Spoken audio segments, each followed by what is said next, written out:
Hello and welcome to this weekly news video here every week. My name is Tony of the Underpaid Gamers, and last night I went to a concert. My voice is pretty much gone and I can't hear out of my right ear, but let's do this thing. As I promised last week, we're going to touch back on Black Panther here at the beginning. Black Panther is the 18th movie produced by the MCU and has managed to beat out every other 17 for the #1 spot at the box office. In its first week, it took in $292 million in North America, $22 million more than the 2012 Avengers. Black Panther is doing so well that it actually raised the average of the 2018 box office predictions by 7% to $1.7 billion as of February 21st.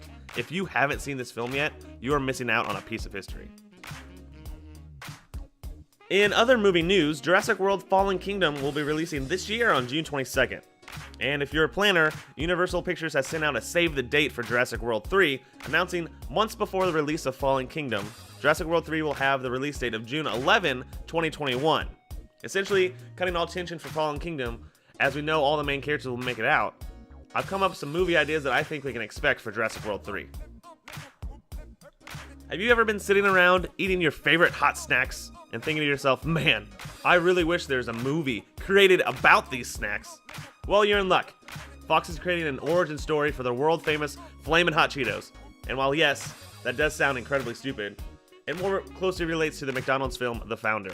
It will follow the rise to fame of Richard Montanez, who created the world-famous snack, starting as a janitor and eventually working up to an executive at Frito-Lay.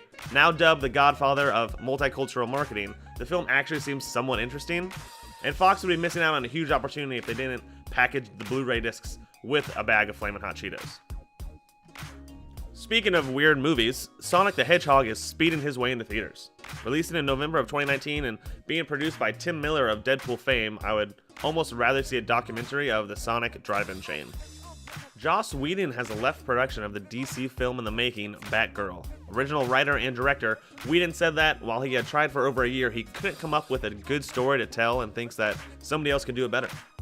The founders of Sledgehammer Games, Michael Condrey and Glenn Schofield, have left their own company for executive positions at Activision. Sledgehammer Games started as a subsidiary of Activision with the idea of creating a Vietnam-era Call of Duty game, and instead were recruited to help with Modern Warfare 3, then went on to create the controversial Advanced Warfare in 2014, and finally last year's hit success Call of Duty World War II.